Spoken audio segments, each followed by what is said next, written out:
একটু বিস্তৃত বলুন।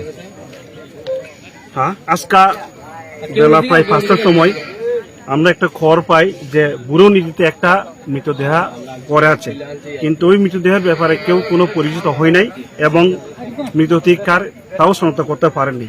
তারপর আমরা পুলিশ, স্থানীয় জনগণ এবং গ্রামবাসী মিলে আমরা বুড়ো নদীতে আসি, দেখি একটা মৃত লোক সে জলের মধ্যে ভাসমান অবস্থায় আমরা দেখতে পাই।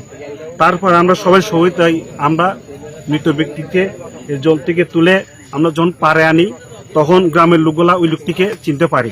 তার নাম হলো রানাদর, বয়স 52, বাবার নাম হলো অনিচন্দ্র দর, গ্রাম গোলাঘাটি। একটু উল্লেখ করতে হয়, গতকাল আমরা যতটুকু শুনছি এই নদীর পাড়ে একটা মৃত ব্যক্তির কাজ হয়ে আছে, ওই কাজটার মধ্যে সেও এসেছিল।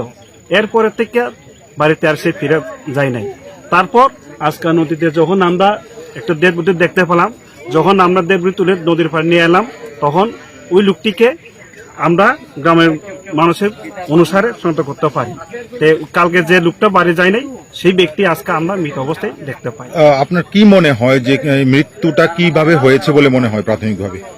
প্রাথমিকভাবে আমরা এটাই মনে করতে পারি, যেহেতু জলের মধ্যে ভাসমান অবস্থায় আমরা পেয়েছি, হয়তো সে কালকে জলের মধ্যে পড়ে বা বাড়িতে আর ফিরে নাই, বা জলের মধ্যে সে ডুবে যায়, হয়তোবা সে নদীতে যেহেতু জলস্রোত আসলো, তখন মনে হয় সে ওইখানেই সে শেষ নিঃশ্বাস ত্যাগ করে।